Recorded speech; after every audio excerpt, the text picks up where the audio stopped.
Hello, and welcome to the History of Rome. Episode 23A, The War with Hannibal. Rome had laid its ultimatum at the feet of the Carthaginian Senate after Hannibal had laid siege to Saguntum in Spain. If the Carthaginians did not immediately recall Hannibal from the field and cease their aggressive operations, Rome would declare war. The Carthaginians declined to do as the Romans asked, and both sides immediately began to prepare for battle. The Roman consuls for the year, Cornelius Scipio, father of the famous Scipio Africanus, and Sempronius Longus, began to raise legions with the intention of simultaneously attacking both Spain and North Africa. But in Spain, Hannibal was making preparations of his own that would throw the Roman war plan into complete disarray. He formulated a bold strategy to break the Romans by way of a direct invasion of Italy. The Romans were worried about Gallic opportunism on their northern border, but did not anticipate a full-fledged Carthaginian invasion at all.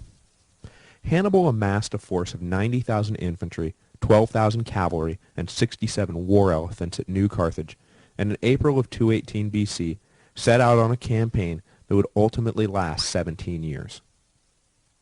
His first task was to simply make it out of Spain. The Carthaginians only controlled about half the country, and the march to the Pyrenees was a difficult one. Hannibal had no time for prolonged sieges and was forced to directly assault the cities he passed, suffering heavy casualties as a result. Before passing into modern-day France, Hannibal released the less reliable elements of his Spanish infantry and passed into Gaul with a force of about 50,000. In Rome, Hannibal's movements passed without notice. Sempronius Longus was in Sicily preparing a fleet for the invasion of Africa, and Scipio was in North Italy raising a fleet of his own for the attack on Spain, neither suspecting that in a matter of months they would both be fighting for their lives in the icy sleet of the Po Valley. Scipio set out for Rome with 2 legions, and after 5 days at sea put into port at Massilia on the eastern banks of the Rhone River. As soon as he put in, though, he received word that not only had Hannibal broken out of Spain, but he had already reached the Rhone himself and was just a few miles up the road. Scipio was shocked by this development and immediately sent a cavalry unit out to investigate. Sure enough, they found Hannibal on the west bank of the river. A light skirmish of no consequence ensued that served only to alert Hannibal to the fact that the Romans were now officially onto him. He moved with all haste to cross the 1,000-yard-wide river, and was not helped by the army of angry Gauls on the opposite shore, who were not inclined to allow this foreign army into their territory. But Hannibal, flashing the first signs of his tactical brilliance, lured the Gauls into a trap and broke them apart with little difficulty. The way clear, he quickly crossed the remainder of his army and marched on towards the Alps, which were the only thing standing between him and Italy. When Scipio arrived with his legions, the fires of the Carthaginian camp were still smoldering, but the army was gone. The consul decided against a pursuit, which would have taken his 2 legions into an unknown and unfriendly territory to catch a much larger Carthaginian army. The odds were against Scipio, so he made the decision to send the legions on to their initial objective in Spain, while he himself returned to Italy to brace the northern border for Hannibal's invasion. The Roman plan to fight the war in Spain and Africa would move forward, but Scipio knew that the war was about to reach an early decisive moment and wanted to be on hand to ensure a favorable outcome. Hannibal's passage through the Alps is one of the most famous events in world history, and with good reason. Not only did the 15-day crossing come as the snow was beginning to set in, making traversing the peaks difficult and nearly impossible, but Hannibal's army was forced to constantly fend off bands of hostile natives. The passage would have been hard enough in a small, self-contained party, but Hannibal had to oversee 50,000 men and a supply train of pack animals. And did I mention that he had 67 elephants in tow? The logistical nightmares alone were enough to dissuade even the most daring of generals from even contemplating the attempt. And that's why the Romans were in disbelief when reports began to arrive that a Carthaginian army would shortly be emerging from the mountains.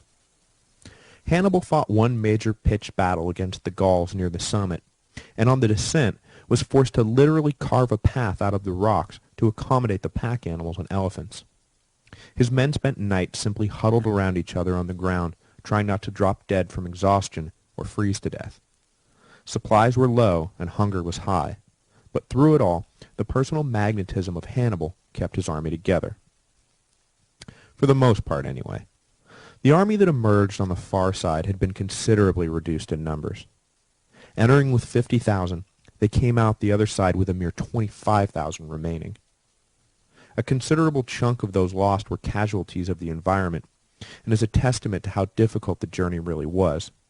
But the majority were almost certainly deserters. Apparently the force of Hannibal's personality was only so strong.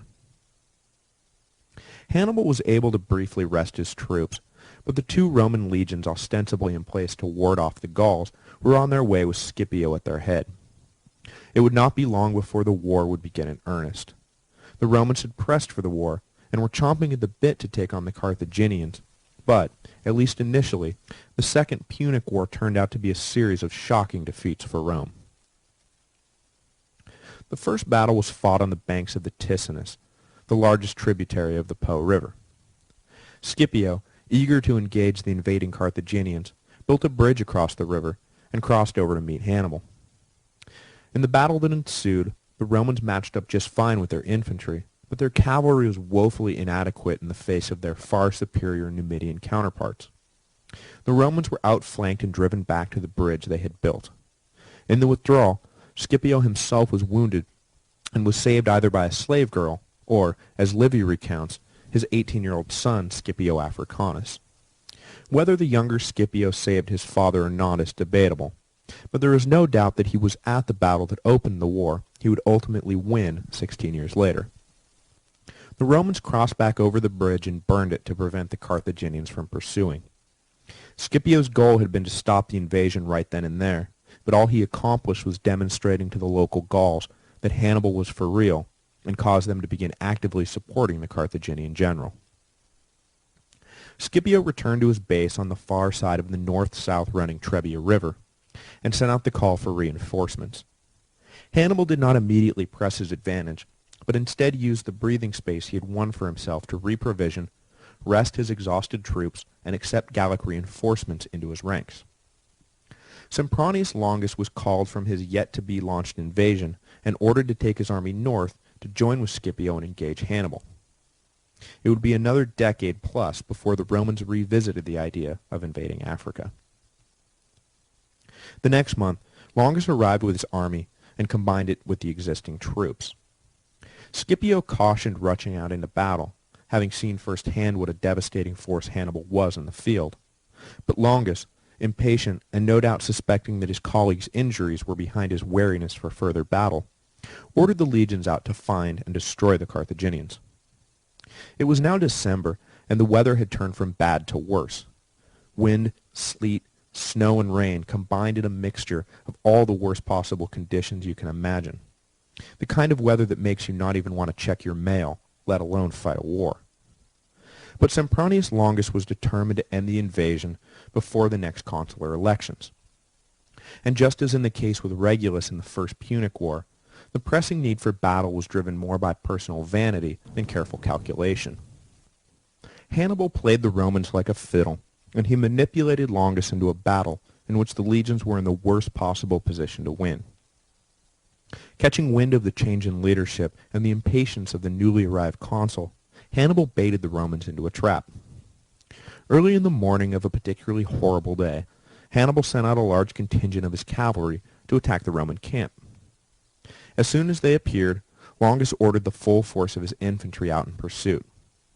This hasty decision left the Romans without something Hannibal had hoped to deny them, a good warm breakfast. The Romans essentially rolled out of bed and charged off to fight. Compounding their hunger, Longus ordered them to immediately cross the Trebia, which in December is a swollen and freezing river. When they reached the other side, they found Hannibal waiting for them at the head of a well-fed, dry army. And as if this wasn't bad enough, Hannibal had hidden 1,000 cavalry behind an outcrop of rocks and brush. The Carthaginians drew the soaking and exhausted Romans away from the river, and as soon as there was enough space, Hannibal ordered the hidden troops onto the Roman rear. The battle was an unmitigated disaster for Rome. The only thing that allowed them to even salvage their dignity was the unquestioned superiority of the legions as a fighting force. About 10,000 managed to break through the Carthaginian line and make for Placentia, but the rest of the army was destroyed, either caught between the two Carthaginian lines or killed trying to recross the Trebia. Sempronius Longus escaped with his life, but left his reputation lying dead on the battlefield. Rome was now in a complete panic.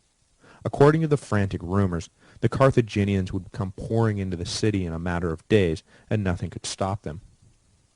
But luckily the winter, despite Hannibal's cunning use of the weather to his advantage, was no time to launch a siege of Rome. And besides, launching a siege of Rome was not what Hannibal had in mind anyway. The Carthaginian army settled in for the winter, and the war was put on hold until the following spring. When spring arrived, the Romans raised fresh legions and sent them out to man the frontier and prevent Hannibal from making it any further south.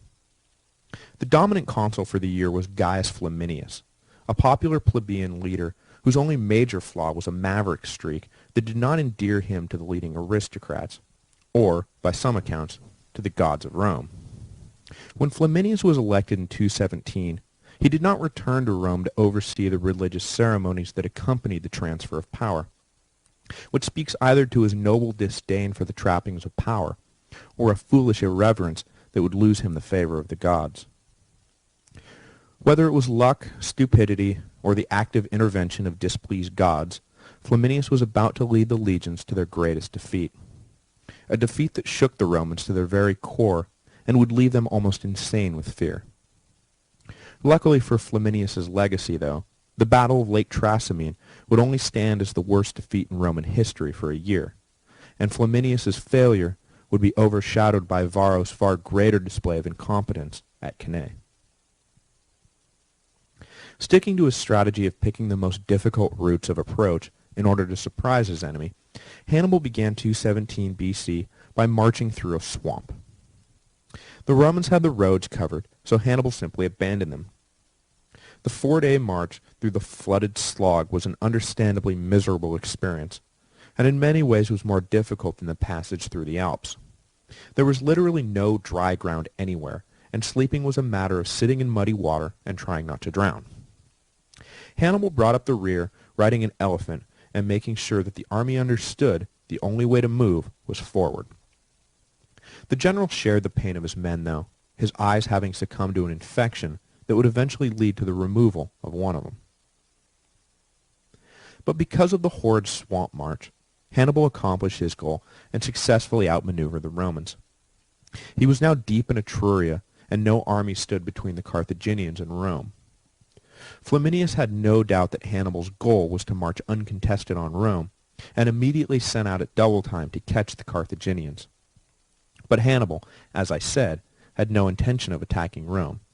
But he did have every intention of luring Flaminius into a trap, and he chose Lake Trasimene as the perfect site. Lake Trasimene is about 150 miles north of Rome, and its northern bank butts up against steep hills. Hannibal placed his infantry on the thin strip of land between the banks and the hills, and waited for Flaminius to come charging in the narrow entrance to the north bank. In the hills above and around the lake, Hannibal hid his cavalry and a good portion of his ground troops. When Flaminius arrived, he passed through the narrow entrance without a second thought, intent only on engaging Hannibal in battle. But as soon as his forces were through, the Carthaginian cavalry appeared and sealed up the entrance, trapping the legions.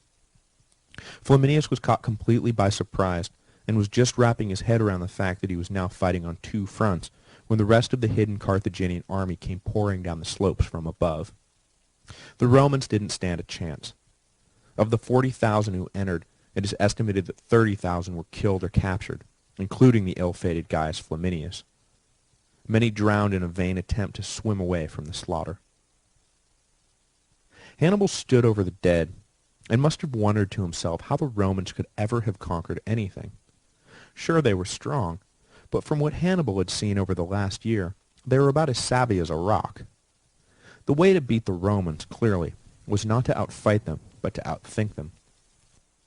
Hannibal now held Italy in the palm of his hand, but his coup de grace was yet to come. Next week, we will begin with the worst disaster in Roman military history, the Battle of Cannae. The Romans, shocked by the succession of defeats at the hand of this emerging national nightmare called Hannibal, will be left nearly catatonic when they get word of what happened to the legions at Cannae.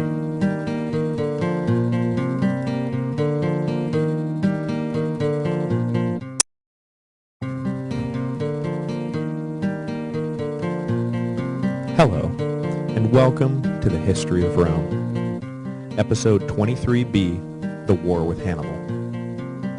After the disaster at Lake Trasimene, the Romans were understandably frightened at what the future had in store for them.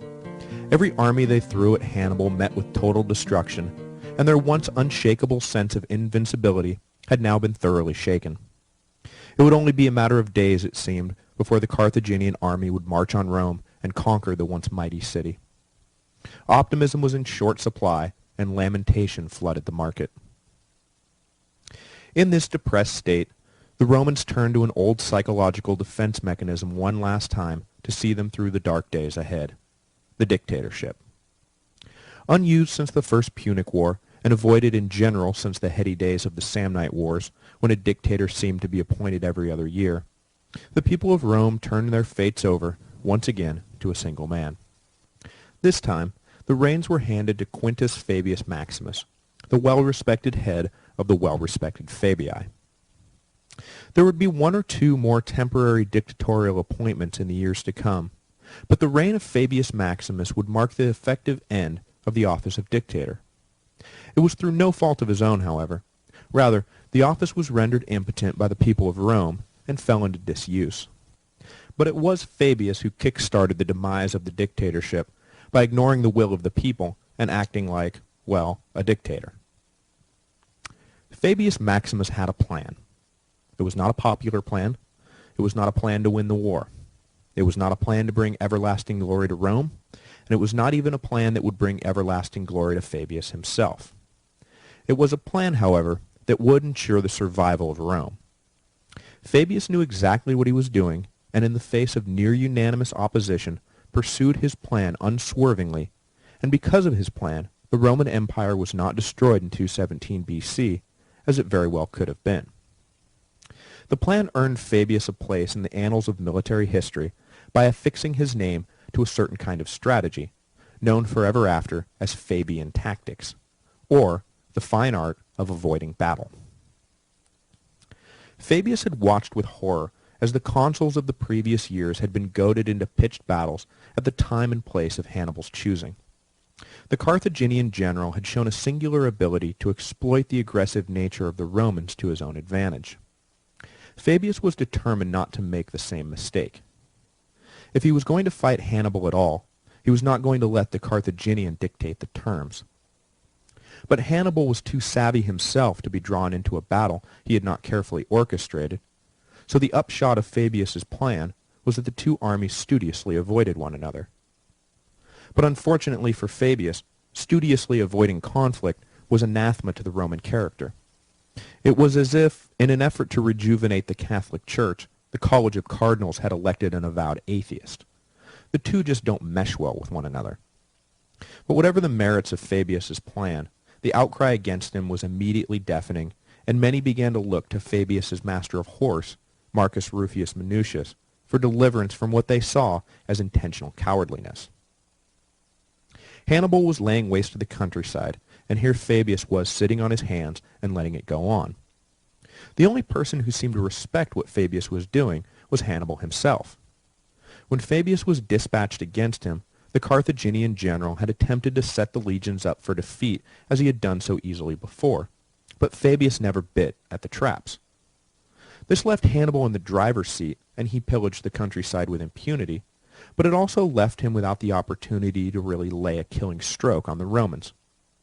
Sure, he was causing a lot of havoc, but no matter how hard he tried to bait Fabius, the legions remained just out of reach and intact. The average Roman may not have fully understood what Fabius was doing, but the psychological benefit of simply keeping an army in the field was enormous. Days and months passed without news that yet another Roman army had been destroyed. Whether they appreciated it or not, Fabius was rebuilding Rome's confidence. The chorus against Fabius only grew louder as Hannibal, cunning as he was in politics as well as war, ordered that lands owned by Fabius be spared in the general pillaging, immediately leading to suspicions that Fabius had made a secret deal with Hannibal. But there was no deal, and Fabius, now and forever after nicknamed Fabius the Delayer, was simply biding his time until the right set of circumstances presented themselves. And when Hannibal marched his forces into Campania, Fabius saw his chance. It was only the genius of Hannibal, combined with a little luck, that saved the Carthaginian army from a decisive defeat by the Fabian legions. Without going too much into geography, the large valley of Campania has 8 passes big enough to allow an army the size of Hannibal's to march through. 5 of them were either held solidly by the Romans or lay behind the unfordable Volturnus River, leaving 3 possible exits for Hannibal from Campania. He had gone into the valley as part of his strategy to peel off Rome's major allies. The great city of Capua had risen to be the second strongest in Italy behind Rome, and Hannibal believed there was a good chance he could flip Capua. And indeed, he would eventually succeed in his mission, though the Capuan revolt would not prove as decisive to the war effort as Hannibal had hoped when it finally occurred.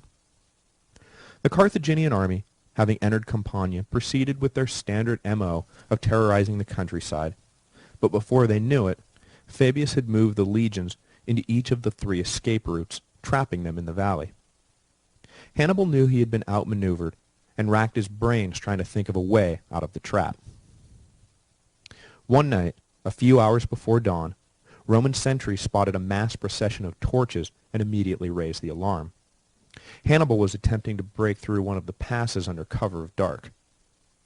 The Roman troops rushed out, determined to prevent Hannibal from escaping, but in so doing they left the pass wide open, and when they reached the alleged column of troops and found only oxen with lit torches tied to their horns, they realized the enormity of their mistake. Hannibal led his army through the unguarded pass, and the Carthaginians got away. After this setback, Fabius was recalled to Rome to account for himself. The tribunes hurled every insult in the book at the dictator, and convinced the people to support an unprecedented measure, the elevation of Minucius to co-dictator. This extra-legal solution was the death knell of the dictatorship as an effective office. The whole idea behind the dictatorship is that one man should have the final say over all policy without right of appeal. By elevating a co-dictator, the entire premise of the office was lost for good. If a dictator could be so easily rebuked by the people, then what good was even having one? You may as well just have 2 consuls. The semi-magical spell of dictatorial infallibility had been broken for good, and not until the time of Sulla 200 years later would the concept of dictator reappear with any real meaning. Minucius took command of half the army, and marched towards Hannibal with typical Roman aggression. But, like all his predecessors, Minucius was outmaneuvered by Hannibal, and the legions under his command were almost wiped out. However, the much-derided Fabius, who watched from the nearby hills, decided he could not allow Minucius's forces to be destroyed, and against his better judgment, ordered his troops to the rescue of his beleaguered colleague. The addition of Fabius's troops turned the tide, and Hannibal was forced to withdraw. Minucius, humbled by his experience, immediately placed himself back into a subordinate position to Fabius. And the rest of 217 passed without any major battle. Fabius, despite persistent calls for his head, had managed to lead Rome through an entire year without a major defeat. Rome, however, would not learn from Fabius's success, and clamored for leaders who would take the fight to Hannibal. In 216 BC, they got what they asked for, and for their trouble, got everything Fabius predicted, a defeat so massive it nearly ended the Roman Empire right then and there. The dominant figure to emerge during Fabius's dictatorship was a man named Marcus Varro, who denounced at every opportunity the cowardly policies of the wealthy patrician dictator. He promised the people that if they elected him consul, he would raise the largest army Rome had ever seen and crush Hannibal once and for all. The people responded by overwhelmingly supporting Varro for the consulship. His colleague for the year was the respected patrician Lucius Aemilius Paulus, who would play the superego to Varro's id. Together, they raised 16 legions of Romans and allies and marched southeast from Rome to find and destroy Hannibal. The Carthaginian army had taken over the small but important town of Cannae, or, as I have been incorrectly referring to it, Cannae, thanks to those of you out there who have knocked some sense into my Latin poor tongue. The Carthaginians were set up in Cannae, and the legions marched straight for them, 80,000 strong. Hannibal had just over 40,000 infantry and 10,000 cavalry, and despite his track record against the Romans, he had to be nervous at the sight of the massive force deployed against him. When the Romans arrived, a disagreement arose between the two consuls. Paulus did not like the look of the flat, open plain, fearing the destructive force of Hannibal's Numidian cavalry, and wanted to move the Roman forces into the nearby hills where the cavalry would be neutralized. Varro, however, saw the nearly 2-to-1 advantage the Romans held and immediately wanted to fight an infantry battle in the field and simply overwhelm the Carthaginians. When two consuls are present at the same site, there were two ways of dividing the command equally between them. One was to divide the army in half and give each consul total discretion over his half of the army. And the other, in force at Cannae, was for each consul to have total discretion over the whole army every other day.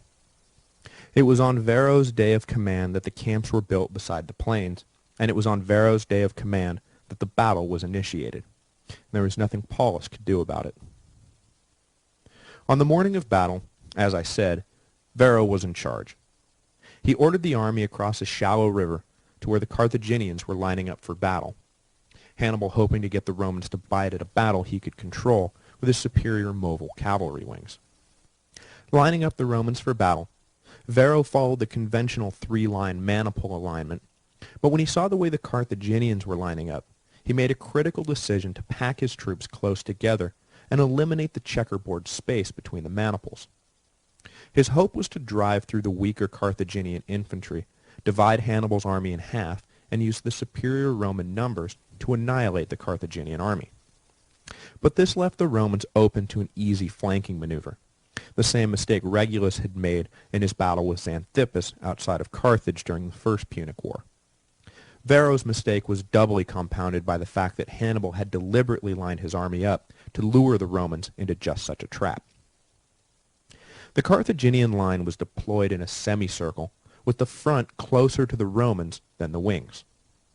In the center were placed the weaker Spanish and Gallic soldiers, which is what made Varro lick his lips and bunch the legions together. On the wings were the cavalry, and between the cavalry and the center were the Libyan infantry. After eyeing each other and letting the light skirmishers do their thing, Varro ordered the legions to attack. At first, things seemed to be going great for the Romans. The Spanish and Gallic soldiers were no match for the Romans, and were pushed back easily by the reinforced Roman lines. However, caught up in the heat of battle, the Romans did not notice that it was the center, and the center only, they were pushing back. The Libyans remained where they were, and pretty soon the curve of the Carthaginian line had been inverted, with the Libyans now forward of the center. The Romans continued to charge ahead, and before they knew it, the Libyans had outflanked them, even though they had not yet moved a muscle. The Romans were now hemmed in, and suddenly found themselves fighting on three fronts. In the confusion, they were just beginning to work on extracting themselves from what was turning into a bloodbath when Hannibal closed the trap. His cavalry easily drove off their Roman counterparts, and then wheeled around on the Roman rear. The legions were now completely surrounded, and, having been placed so close to one another by Varro at the outset of the battle, were in many cases unable to even lift their arms up to defend themselves. At a minimum, 50,000 Romans died in the slaughter, with estimates going so high as 70,000. These totals included the cream of the Roman leadership, 29 military tribunes, and 80 men of senatorial rank, including the former master of horse, Marcus Rufus Minucius. The consul Paulus, who never wanted the battle in the first place, was knocked from his horse and refused the offer of another to escape, choosing to die in the field than face the humiliation of surviving such a horrendous defeat.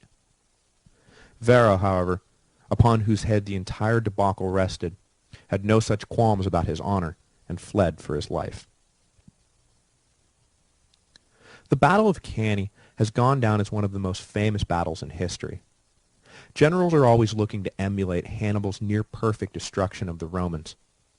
Eisenhower referred to Hannibal's plan as a work of art, and as recently as the First Gulf War, General Norman Schwarzkopf modeled some of his attacks after Hannibal's formation at Cannae. Though the total envelopment is not nearly as impressive when you're commanding a much larger and more powerful army, it still shows how much this single battle has penetrated the collective consciousness. Despite the universal praise of Hannibal's genius on the battlefield, what the Carthaginian general did with his victory is the source of the harshest criticisms against him, leveled both by his contemporaries and the judgment of history. Because what he did with his stunning victory was absolutely nothing. It is easy to say that Hannibal should have immediately marched on Rome and taken the city rather than hold off and continue his policy of attempting to turn Rome's allies against them without actually going near the capital. But even in its weakened state, Rome itself would have been more than a match for Hannibal and his paltry army of 35,000. But it is impossible to say for sure. We have no way of knowing what would have happened if Hannibal had gone for the gold. All we do know is that he didn't. Whether this was because he didn't think he could pull it off, or because he didn't believe a direct assault on Rome was a necessary part of his greater plan, is also a matter of endless speculation. In the full light of history, though, we know that Cannae marked the high point of Hannibal's career. Whether he could have gone even higher by marching on Rome will never be known for sure. The Battle of Cannae closed the first stage of the Second Punic War. Hannibal would never again be so successful, and in the following decade, the fortunes of war would turn against Carthage in favor of the Romans and their young rock star general, Scipio Africanus.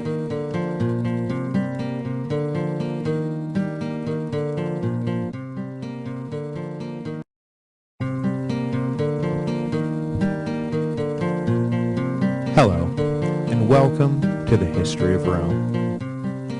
After the utter devastation of Cannae, no one would have blamed the Romans had they just given up. The history of the world could have very easily read something like, but after the defeat at Cannae, the Romans surrendered. They had been beaten soundly over and over again by Hannibal, and on their own turf no less. The Romans agreed to terms, and their just recently acquired empire was shattered. Next week, on the history of Carthage, we'll talk about Hannibal's falling out with Philip and the war in the East.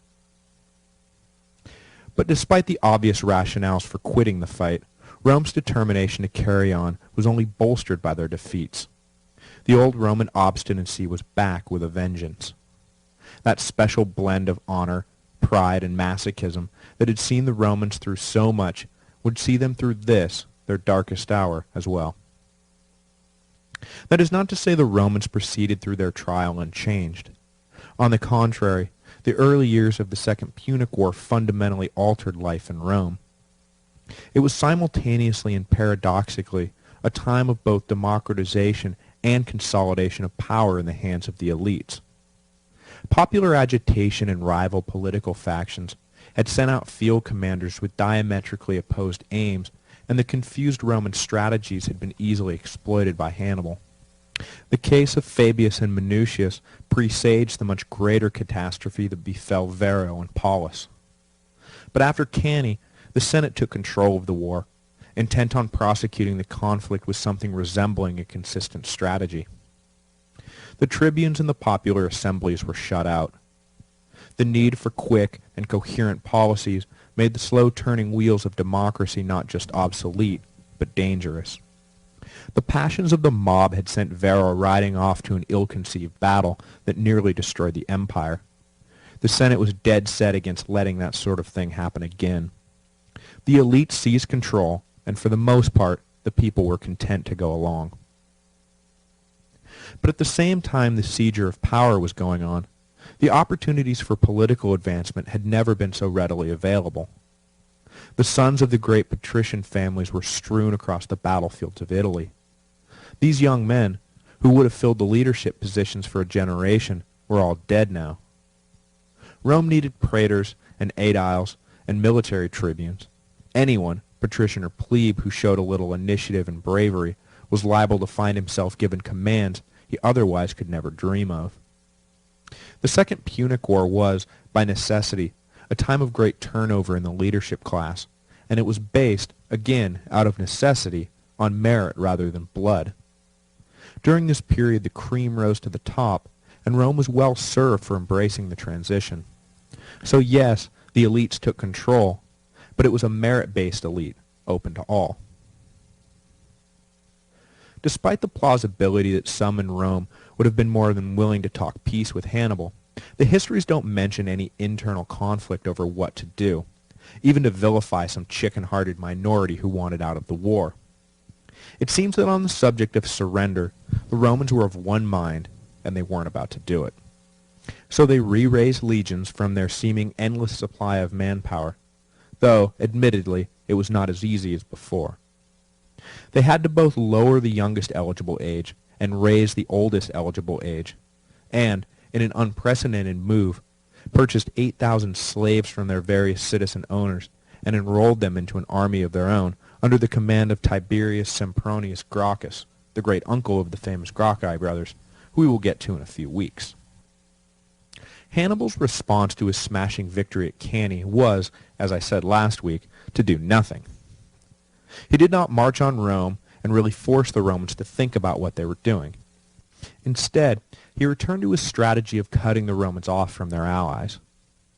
And across the extended communication lines of the Mediterranean, Hannibal stayed in contact with his brother Hasdrubal in Spain, and they agreed that Hasdrubal should continue to press against the Romans in Iberia to prevent those stationed there from returning to Italy to fight. The hope was to make the Romans fight for their territory outside of Italy, while Hannibal made them fight on the peninsula itself. The Carthaginian brothers hoped to split the attention of the Romans in order to conquer them.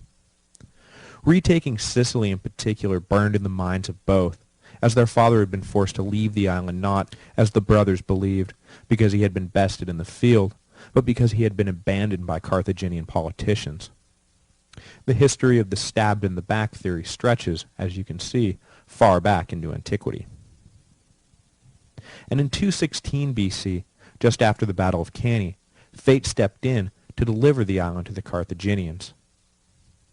Hiero, king of Syracuse and stalwart ally of Rome, finally died after 53 years on the throne.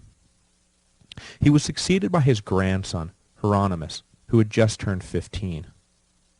Though the old king had never faltered in his allegiance to Rome, a large bulk of the nobility was all for breaking away to the Carthaginians, especially after Cannae.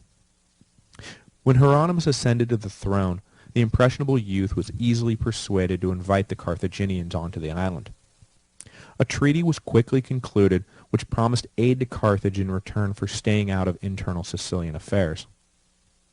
The young king immediately began operations against the remaining Roman legions on the island. But Hieronymus proved himself to be the prototypical depraved child tyrant, and his wanton displays of arrogant despotism soon raised the ire of many a Syracusan.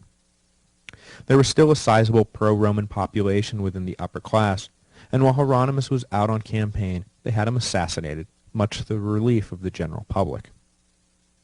However, the conspirators then badly overplayed their hand and murdered the rest of Hiero's popular family, and turned public opinion right back against them.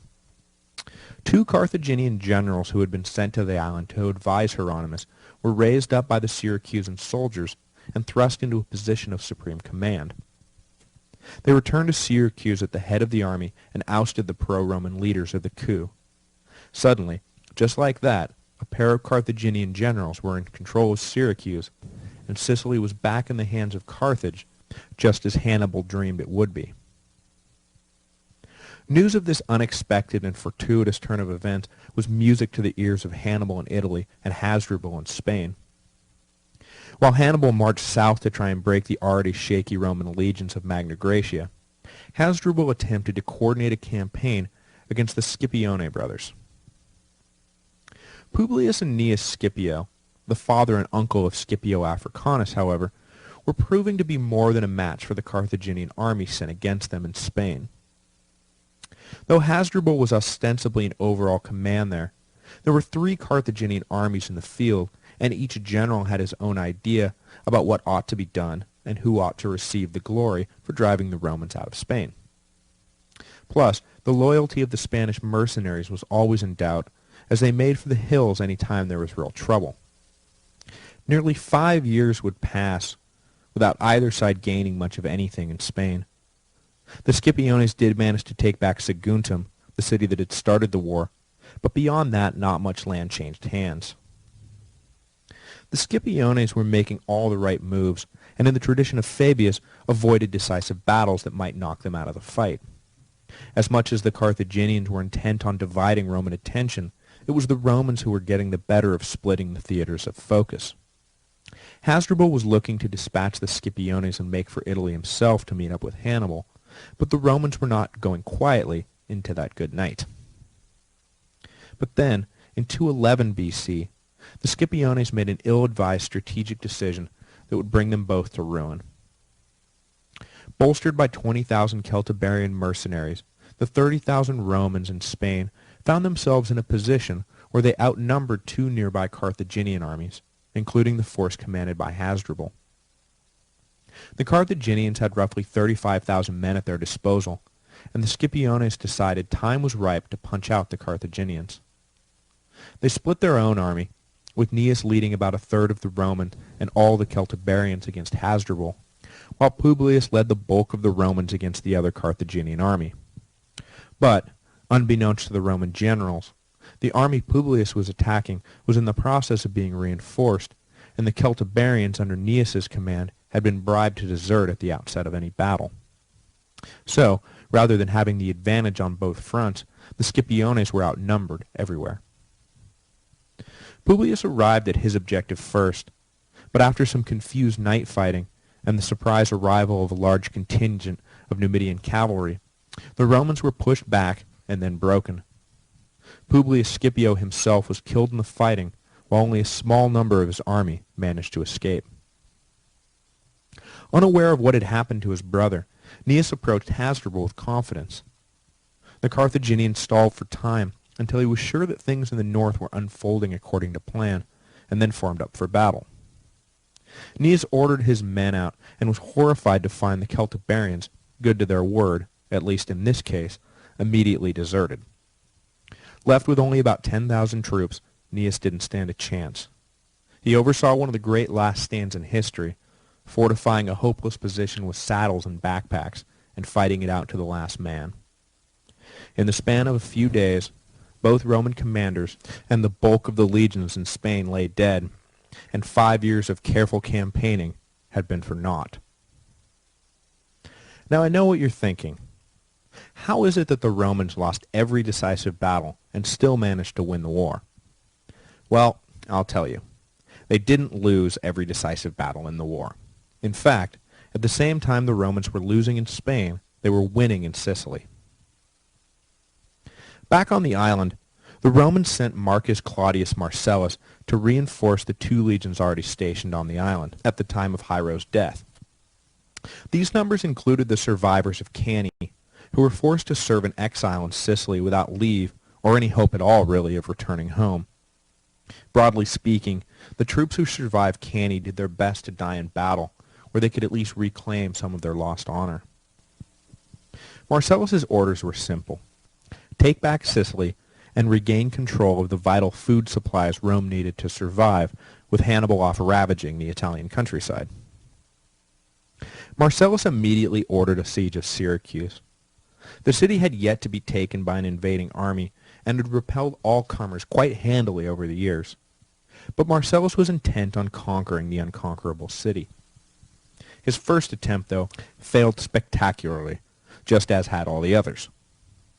The ace in the hole of the Syracusans was their great mathematician, physicist, astronomer, inventor, and all-around super genius, Archimedes, who designed a number of defensive weapons for the city to help repel invaders. For the current war effort, Archimedes had designed grappling hooks that could be lowered from the walls and effect risk-free devastation on Roman naval assaults, as well as catapults that launched ridiculously sized boulders at the Romans with ease. It should come as no surprise to anyone that the great scientist died at the hands of a Roman soldier after the city was taken. Repelled in his initial assault, Marcellus settled in to starve the city out. 2.5 years would pass before the stalemate was broken. A group of pro-Roman nobles slipped through the lines and arranged to betray the city into Roman hands. The Romans timed an attack to coincide with a local festival and managed to scale the walls and take control of most of the city before they were detected. The Carthaginian generals in charge retreated behind an inner wall, holding up in the citadel of the city. Another stalemate ensued. The Carthaginians attempted to relieve the city by sending a number of fleets, but a combination of foul weather and Roman interference kept most help away. To make matters worse, a plague swept across Italy in 211 BC, decimating the Carthaginian army looking for an opportunity to aid the Syracusans, and bringing those trapped inside to their knees. After being abandoned by the Carthaginian generals, those still holding out inside the city surrendered, and Marcellus claimed Syracuse for Rome. Then, in an uncharacteristic display of barbarism, Marcellus turned his troops loose on the city, with permission to haul off anything they could. It was in the course of this looting that Archimedes was killed.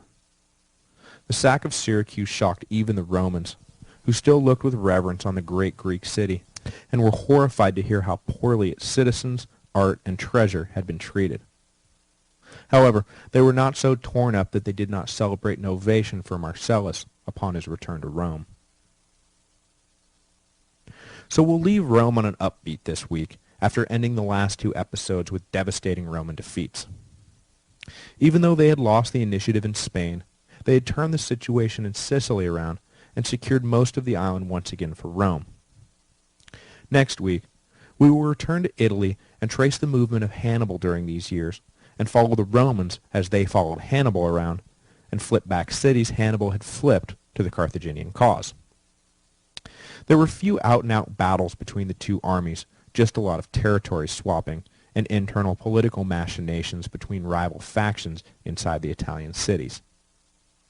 We will also introduce next week young Scipio Africanus, who would take command of the situation in Spain and attempt to avenge his father's defeat there. Only 25 at the time, he was given the command at this unprecedented age, not because he displayed any great ability or seemed to be the savior of Rome, but rather because he was the only one who volunteered for the job.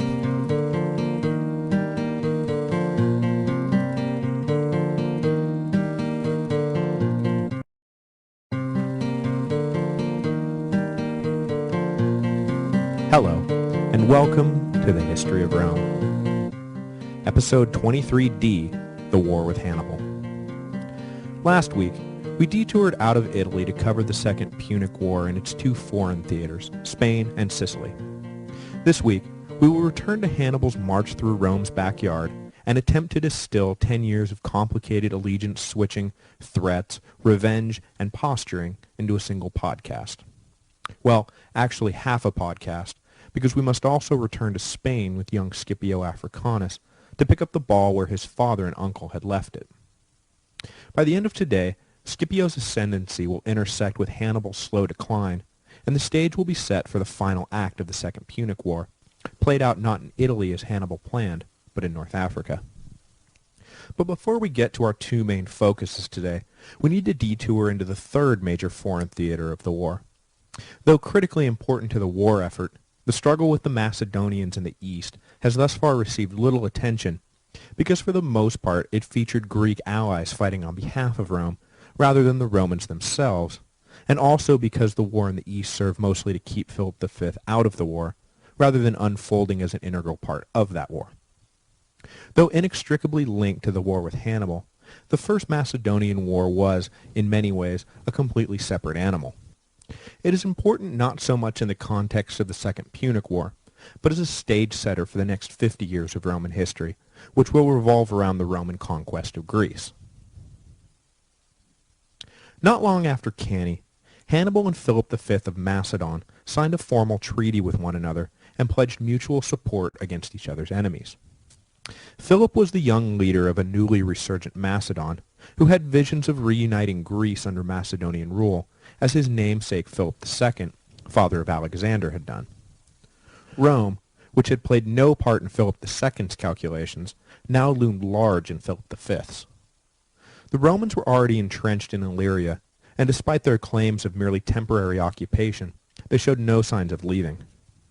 After the disaster at Cannae, Hannibal made formal overtures to the Macedonian king, and Philip accepted at once. The deal would leave Philip in control of Rome's eastern territory when Hannibal inevitably won the war, and provide Philip a steady Carthaginian supply line for his planned move against the rest of Greece. It also cemented a mutual sphere of influence that allayed both sides' fears of territorial encroachment. Deal in hand, Philip's envoys returned to Macedon, but on the way across the Adriatic, they were captured by the Roman navy. Immediately recognizing the danger of Hannibal's eastern alliance, Rome was forced to turn its already divided attention to one more front. But without troops to spare, they sent a scant force of about 2,000 with orders to not simply engage Philip, but instead to drum up Greek support for Rome and attempt to get the Greeks to fight Philip for them. This turned out to be easier than they thought. The Greeks were not happy in the slightest about Philip's ambitions, and despite their own prejudice against the barbaric Italians, they recognized the Romans for what they were, a force that could help blunt Macedon's influence. Specifically, Rome found a receptive audience in the Aetolian League, a confederation of cities that stood between Macedon and Greece proper. Knowing they would be among the first swallowed by Philip's territorial ambition, the Aetolians embraced Rome as their road both to continued independence and also possible dominance in a post-war Greece, and agreed to help counter Philip any way they could. The Macedonian king had his eye on driving the Romans out of their coastal garrisons in Illyria, so he could establish a port from which to launch attacks into Italy. The Aetolians agreed to launch incursions into Macedon every time Philip tried to turn west. So, whenever Philip left for Illyria, the Aetolians would begin making trouble. The 10-year War of Skirmishes is today, in the context of Roman history, called the First Macedonian War, but that makes more of it than it really was. It was the Second Macedonian War that really marked the first time the Romans moved east and fought the Greeks directly. Though it was not a direct engagement between the Romans and Macedonians, and won the Romans no territory, the battle in the east between the Macedonians and the Roman allied Greeks served the function it was meant to. It kept Philip out of the war with Hannibal. And this being the final upshot of all that fighting, we will leave it at that and return to the greater war at hand.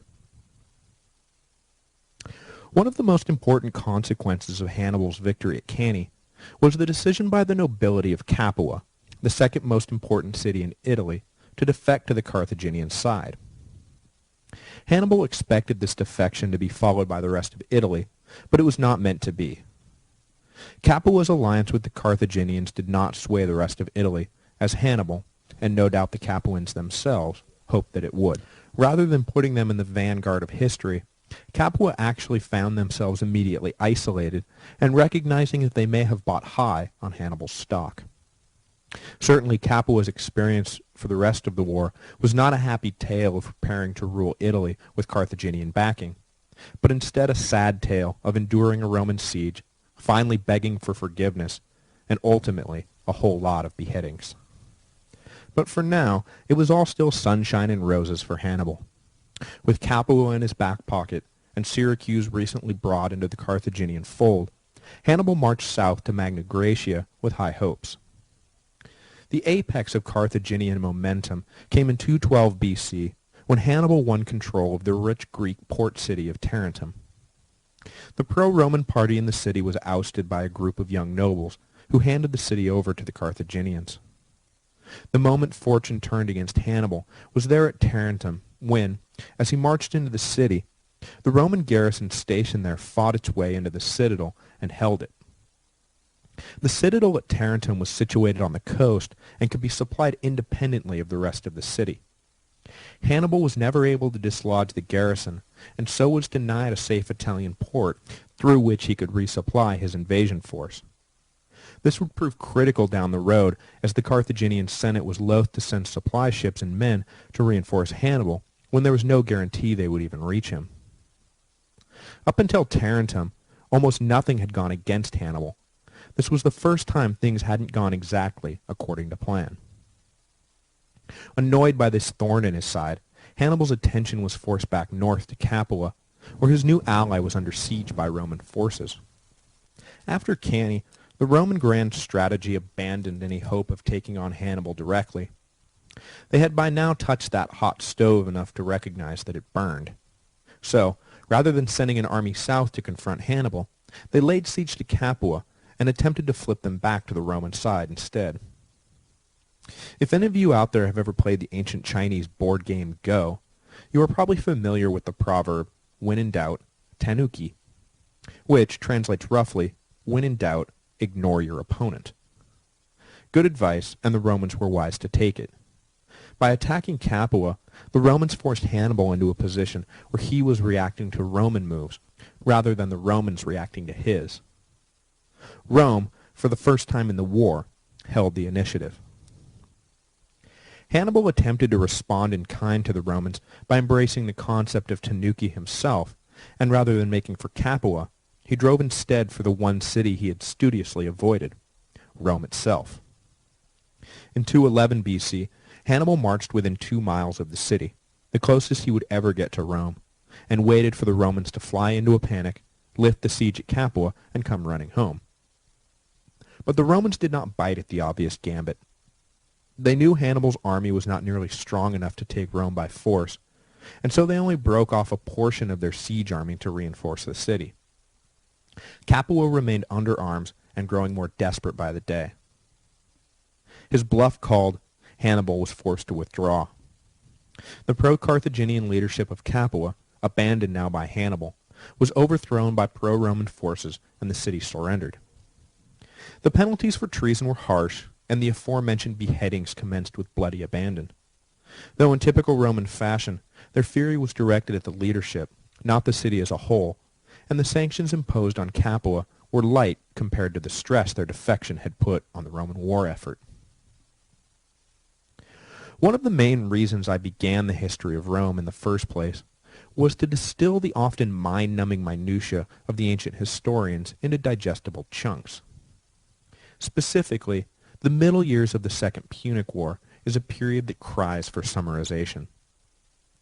Livy fills hundreds of pages detailing every lost city, every betrayal, every conversation with every political faction, and every minor skirmish.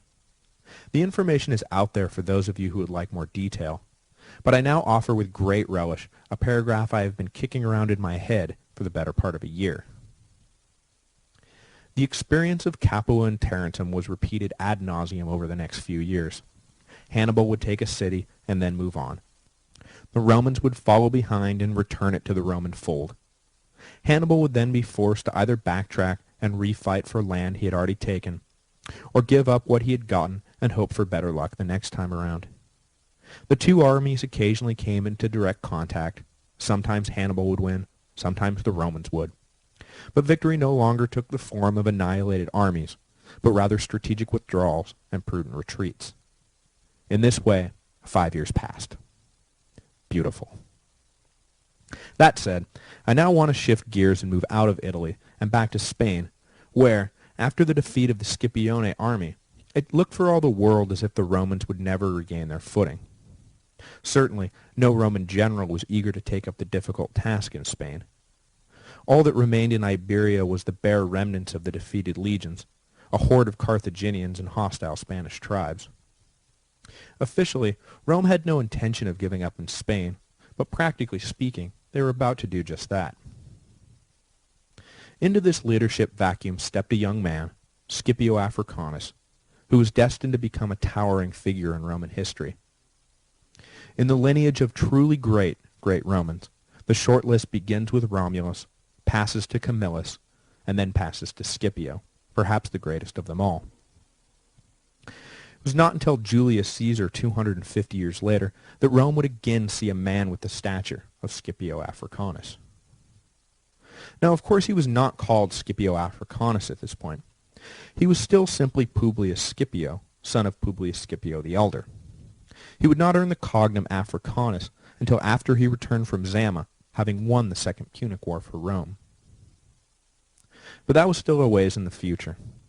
At this point, he was an untested youth of barely 25, who impetuously stepped forward into the Senate and offered to take up the command in Spain if nobody else would. The Senate was not crazy about the idea, but under the circumstances they figured they had nothing to lose. It was essentially take a chance on Scipio or admit defeat in Spain. So to Scipio went the command. Now it was not just his youth that worried the old Roman guard, but the personality of Scipio in particular. Old warhorses like Fabius did not like the look of young Scipio one bit. For one thing, he had, horror of horrors, long hair like a woman. For another thing, he had a distressing habit of talking as if he personally spoke to the gods and was acting on their behalf. In later years, he would often return from long strolls and announce battle plans as if they had been given to him by Mars himself. Finally, and most troublesome of all to the keepers of tradition, traditions Scipio seemed to delight in flouting, he was enormously charismatic. Scipio represented a changing of the guard, and despite his success, or perhaps because of it, he was looked upon with real fear by his elders. He was an incredibly magnetic cross between Jim Morrison, Alexander the Great, and Jesus. For those looking to keep things exactly as they are, a figure like that leads to many a sleepless night. But Scipio's flouting of tradition was the key to his success. He and old Fabius agreed on one thing, however. The Roman legions, presently constituted, were no match for the Carthaginians. But where Fabius read this to mean the Carthaginians should not be fought directly, Scipio read it to mean that the Romans had to fundamentally alter their tactics. Hannibal beat the Romans over and over again with cunning and imagination. So where the Romans had previously shown nothing but uninspired plotting, Scipio hoped to give the Carthaginians a taste of their own medicine and outthink his opponents rather than simply try and outfight them. He arrived in Spain with 10,000 men in 210 BC with vague instructions to regain lost Roman territory. But Scipio had no intention of simply fighting a defensive war. His long-term goal was to end the war completely and saw Spain as his proving ground. If he succeeded here, the Senate might offer him overall command of the legions and allow him to pursue his real dream of invading North Africa and conquering Carthage. There was no way he could convince the conservative Senate today, but if he drove the Carthaginians out of Spain, he just might gain their ear. After spending his first year in Spain getting a feel for the land and the locals, he embarked on an audacious assault of the largest, strongest, and richest of the Carthaginian strongholds, New Carthage. The 3 Carthaginian armies still out in the field had no idea the new Roman commander would attempt such a suicidal move. But the element of surprise was the element Scipio coveted most, and so he did the last thing anybody would expect of him, and ordered his army to march on New Carthage. Not even his subordinate commanders knew their true destination. The only other Roman who was in on the plan was a close Scipio confidant named Laelius, who commanded the Roman navy in the area. He was ordered to make for New Carthage and simultaneously attack from sea as Scipio engaged from the land. The small garrison at New Carthage was shocked when the Roman navy appeared on the horizon, and was doubly shocked when a Roman army came marching over the hill. The nearest Carthaginian army was days away, more than enough time, Scipio felt, to take the city and fortify it before reinforcements could arrive. He attempted a direct assault on the first day, but was repelled. That night, he received a critical piece of intelligence. A local pointed out that at certain times during the day, the lagoon that bordered one of the walls of the city drained out with the tides and became shallow enough to ford. The next morning, Scipio ordered a full assault on the front gate, and the defenders of the city concentrated all their attention on that spot. Scipio himself led a small contingent through the shallow and unwatched lagoon and scaled the walls. They easily overpowered what resistance they found, and when the Romans suddenly appeared behind the troops defending the wall, the Carthaginians panicked and broke for the citadel, allowing Scipio to open the gate and let the rest of his army in. It was only a matter of time before the unprovisioned force in the citadel was forced to surrender. In about 36 hours, Scipio had captured the Carthaginian capital. In a savvy move designed to gain Spanish support, Scipio released the members of the various local ruling families who had been held by the Carthaginians as hostages. By this one act alone, Scipio did more for the Roman position in Spain than all the battles in the world ever could. The Carthaginians were immediately on the defensive and found their Spanish allies deserting in droves. But Scipio, as I said, had no intention of staying put and fighting a defensive war. Leaving a garrison behind to protect the newly conquered city, he marched out with the rest of his army in search of Hasdrubal, Hannibal's brother and the architect of the Scipio's family dishonor. In 208 BC, Scipio caught up to Hasdrubal and fought a running battle against the Carthaginians in the middle of Spain. Hasdrubal, however, managed to slip away and lead his army northwest to the Atlantic coast. Hannibal's brother had decided fighting young Scipio in Spain would be counterproductive, and made the decision to leave Spain for Italy. The best way to regain the upper hand in Spain, he figured, was to deal the Romans another crushing blow in Italy. But that was the plan hatched between the two Barca brothers. The Carthaginian Senate, on the other hand, was not ready to cede Spain to Scipio quite so easily, and sent 50,000 reinforcements to defeat the young, dynamic Roman general. In 206 BC, the two sides met near Elypia. The battle that followed would be, tactically at least, Scipio's finest hour. Outnumbering the Romans by a sizable margin, the Carthaginians were confident they could beat the so far undefeated Scipio. But the Roman general, taking a page from Hannibal's playbook, employed a clever trick that turned a long-shot win into an easy victory. Each morning, the two sides would line up for battle and wait for the other to make a move, and each day neither would budge and the day would pass without a battle. When Scipio deployed his troops, he concentrated the core of the legions in the center and placed his Spanish allies on the wings.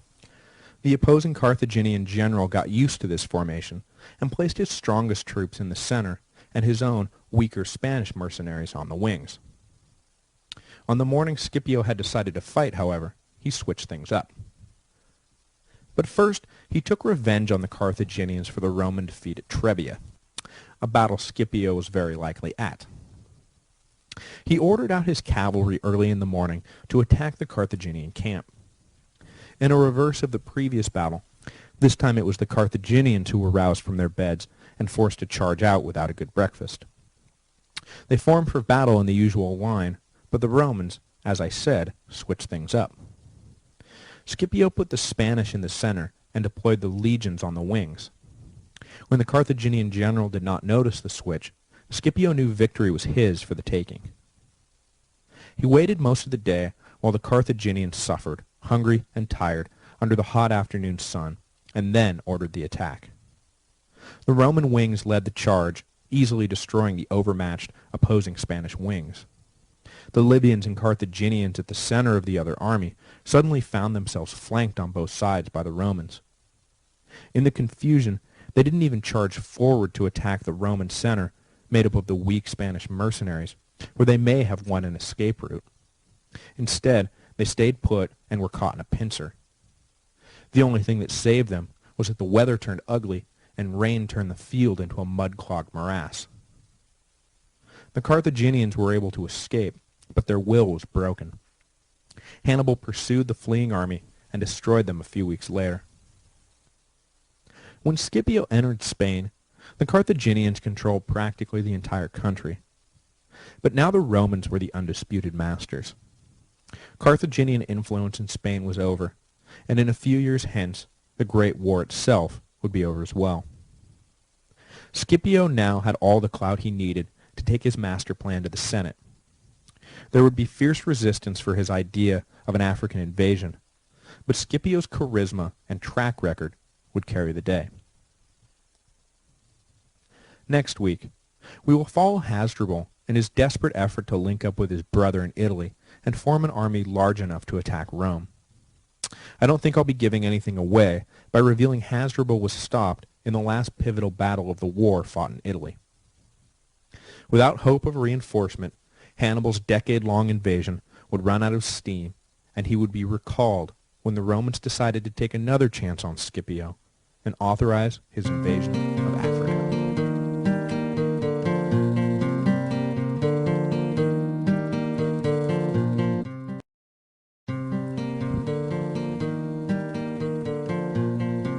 Hello, and welcome to the History of Rome, Episode 23E, The War with Hannibal.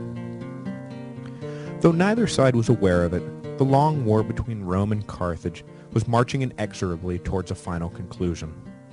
For the Romans, the scourge of Hannibal seemed a virus they would never be able to purge from their body. Not strong enough to conquer the Romans, yet too strong to just be driven off, Hannibal had wreaked havoc in Italy for a decade, and there was no indication he would ever leave. The Fabian strategy of countering Hannibal's political moves without risking open battle was by now firmly entrenched. Even those commanders who broke from this tradition found themselves chasing after a ghost. Hannibal would never fight a battle not of his own devising, and stayed forever one step ahead of Roman pursuit.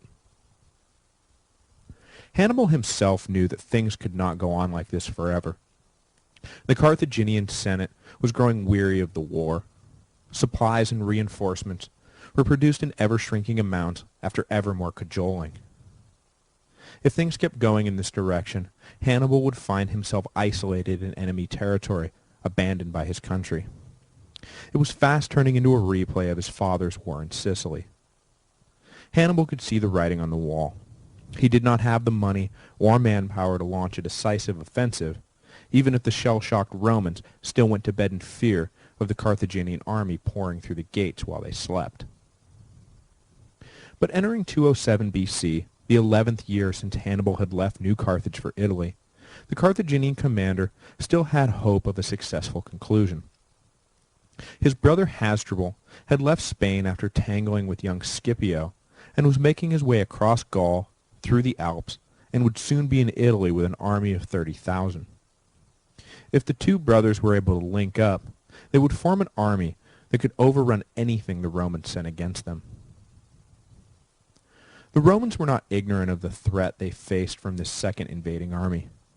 When Hasdrubal passed into the Po Valley, he was immediately shadowed by two Roman legions, led by one of the consuls for the year, Marcus Livius. Livius kept to the high ground, not having enough troops to openly confront Hasdrubal, but hoping to at least forestall the Carthaginians if they attempted to move further south. Hasdrubal, knowing there was no army in the area who could match him, moved confidently through the Italian countryside, picking up Gallic allies and waiting for word from his brother on where to meet up. The other consul for the year, Gaius Claudius Nero, was encamped with his army some 250 miles south, keeping watch on Hannibal. He knew that neither his army nor Livius's in the north could halt the movement of the Carthaginian armies they each shadowed. Only if they were able to concentrate Roman force against one or the other could they hope to prevent the disaster of a combined Carthaginian army.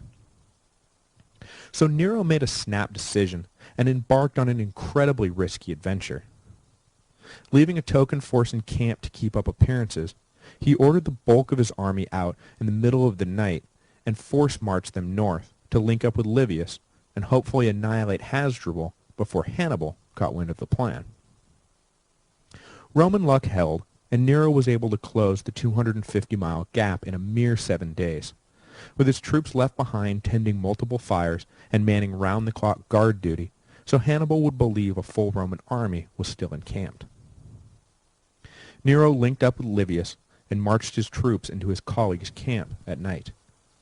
Though the Romans tried to keep this arrival secret, word soon leaked to Hasdrubal of the numerically superior enemy he now faced, and he attempted to withdraw, making his way along the Metaurus River.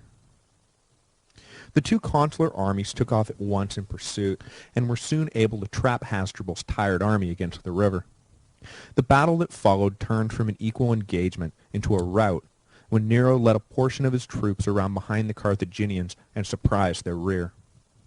Hasdrubal, knowing the end was near, charged out into the middle of the battle and died fighting. The hope of a Carthaginian super army died there on the banks of the Metaurus. Hannibal's last best hope to conquer the Romans died with it. The Romans were ecstatic at the news. It was the first major battle in Italy the Romans had actually won. And to young Scipio, returning from his command in Spain, word of the victory was music to his ears. The high spirits of his countrymen and low threat level now posed by Hannibal produced the exact psychological environment Scipio needed to ensure a receptive audience for his plan of a North African invasion. In 205 BC, Scipio went before the Senate and pitched his idea. The time had come, he argued, to return to the original strategy abandoned at the outset of the war. The fight had to be taken to the Carthaginians. Hannibal would not be driven off by direct action. The only way to be rid of him was to attack Carthage and force the Carthaginian Senate to recall Hannibal to protect the mother city.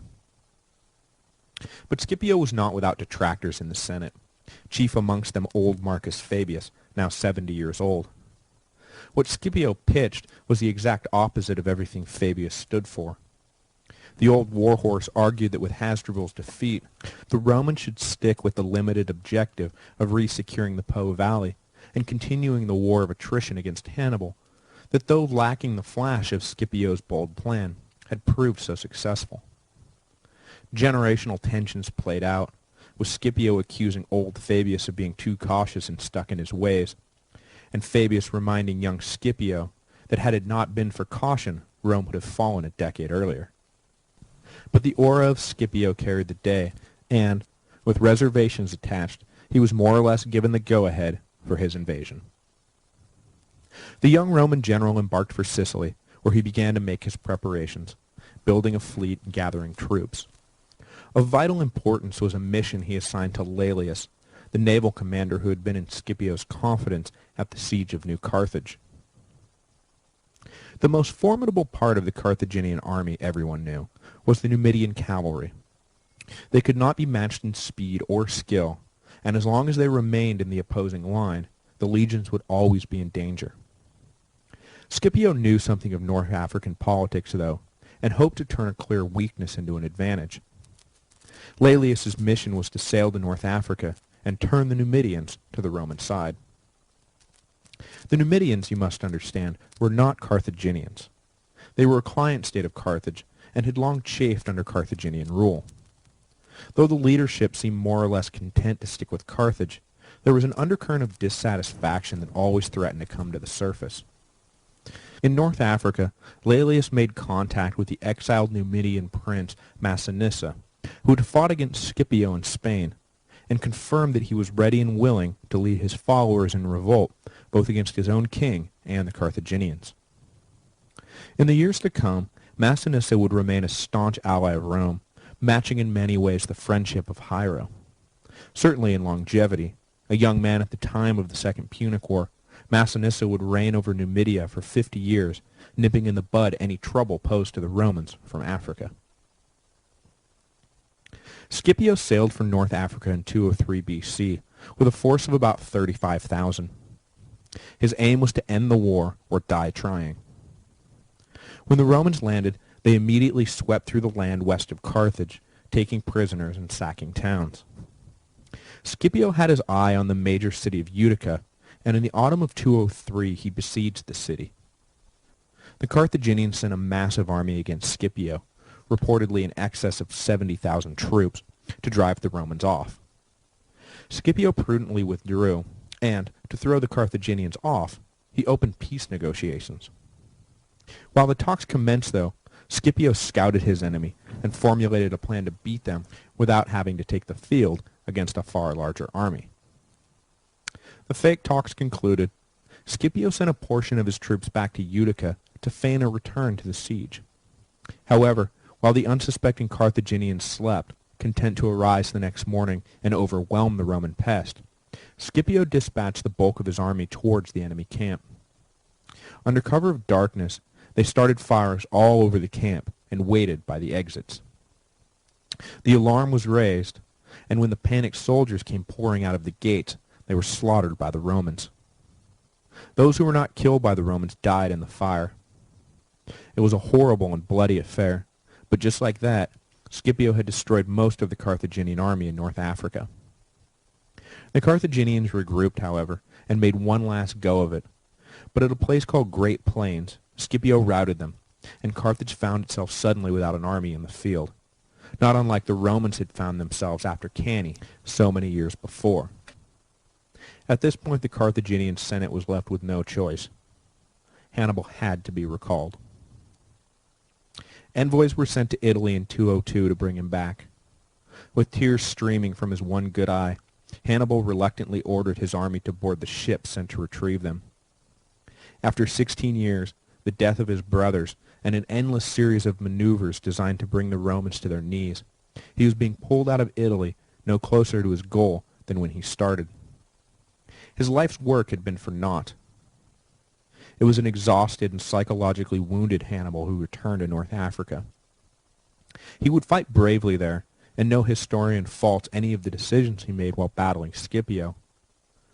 But clearly the imaginative genius who had so flummoxed the Romans early in the war was gone. All the vital energy was in the confident hands of Scipio, and both of them seemed to know it. After his victories near the coast, and with the knowledge of Hannibal's return, Scipio did not make for Carthage, but rather marched inland. The interior of North Africa was hostile territory, not just for the Romans, but for the Carthaginians as well. The land was populated with subject people of dubious Carthaginian loyalty, but nonetheless they were a critical source of supplies for the city. Scipio hoped to draw Hannibal into unfriendly territory by threatening Carthage with starvation. Hannibal himself despaired at the situation. He had to make a move against Scipio, but the troops he had at his disposal were not even close to a match for the Romans. He had his corps of veterans, but the rest were recent recruits, ill-trained and passionless. He argued against leading such a weak army out, but was overruled by the Senate, who ordered him to track down Scipio and defeat him, and, always the good soldier, Hannibal did as he was told. The two armies met at Zama, 100 or so miles southwest of Carthage. Prior to any armed confrontation, the two great generals met. Hannibal attempted to secure a favorable peace, knowing his own troops were ill-equipped to deal with the Romans, but Scipio would have none of it. After acknowledging the respect each had for the other, they departed back to their own tents to prepare for the final battle. Lining up in the morning, Hannibal placed his raw recruits in the front line, with his veterans behind. This way, the new troops would have no place to run if they tried to retreat, and, if Hannibal was lucky, they would tire the legionaries out and allow the Carthaginian veterans to sweep through. He also placed his war elephants, the old Carthaginian juggernaut, at the head of the army. But Scipio was well prepared for the elephants and positioned his men so that lanes were open all the way through the lines. When the elephants charged, they passed by harmlessly. The battle begun. Rome scored a victory that had eluded them the entire war. Massinissa's allied Numidian cavalry was able to drive off their Carthaginian counterparts, suddenly leaving Hannibal, rather than the Romans, without support. Just as he predicted, the experienced Romans cut through Hannibal's new soldiers, but a total rout was prevented by the strength of his veterans, who blunted the Romans' advance. The war hung in the balance as two of the greatest strategic and tactical geniuses in history oversaw an unimaginative clash of brute force.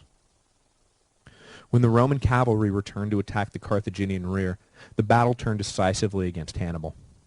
His army was broken, and the great Carthaginian general was forced to withdraw in defeat. The Battle of Zama was over. So too was the Second Punic War. Carthage offered no further resistance and accepted punishing terms. While allowed to keep possessions in North Africa, the dream of a Carthaginian empire overseas was crushed and all holdings forfeited to the Romans. Carthage was not allowed to equip an army or a navy, nor allowed to engage in any hostilities with their neighbors without explicit Roman permission. For his loyalty, Massinissa was granted control over an independent Numidian kingdom that would be the dominant force in North Africa for years to come. Finally, a huge punitive fine was laid on Carthage, to be paid off in no less than 50 years. In a final irony, it was Hannibal who put a stop to any call for further resistance and demanded that the Senate accept Roman terms. Carthage was defeated. There was nothing left to be said about it. The Romans had paid an enormous price for their victory. The population of Rome declined by something like 17% over the course of the war, and the treasury was all but empty. But they had won an immeasurably valuable prize: uncontested control of the entire western Mediterranean. The Roman Empire as we now know it, the greatest power in the ancient world, and one of the farthest-reaching land empires in history, was born on that day at Zama in 202 BC. Some also claim, as I said at the outset of this series of episodes, that the victory over Carthage also marked the death of old Roman virtue. Certainly, there's much to be said for the theory that the Republic was not long for this world after Rome lost its greatest enemy. Over the course of the war, the power of the Senate had grown to far exceed the people's assemblies, and democracy, such as it had existed, was a thing of the past. The Republic was now a true aristocratic oligarchy. The Senate was firmly in control of Rome, and would be for the rest of the life of the Republic. But soon the egos of the foremost families in Rome began to grow unchecked, and men emerged every day who had no truck with the old restraint shown by their forefathers. Scipio had inadvertently introduced the cult of personality to the Romans, and the coming age of troubles would revolve around powerful men who put their own ambition above that of some withered sense of propriety. The Gracchi brothers, Marius, Sulla, Julius Caesar, Pompey, and finally Augustus, would drive Roman politics in the coming years. They took their cues from Scipio, who was nearly deified in his lifetime, rather than the string of forgotten consuls who preserved tradition in anonymity. Further, these latter-day Roman leaders never dealt with the humility of facing an external threat that checked their boundless egos. Control of Rome now meant control of the whole world. What chance did the Republic have when absolute power was at stake? I will be out of town next week, so we will leave the Romans here at the moment of their greatest triumph. Next time, in 2 weeks, we will enter a new era of Roman history, as Rome looks east to the great civilizations of Greece. Contact with Greece would forever alter the character of the Romans, as they were introduced to the luxury, philosophy, art, and science of the East. The marriage of East and West would be proposed on the battlefield, but it would be consummated in the minds of the victorious Romans, who became open to ideas that would have made their frugal and virtuous ancestors shudder.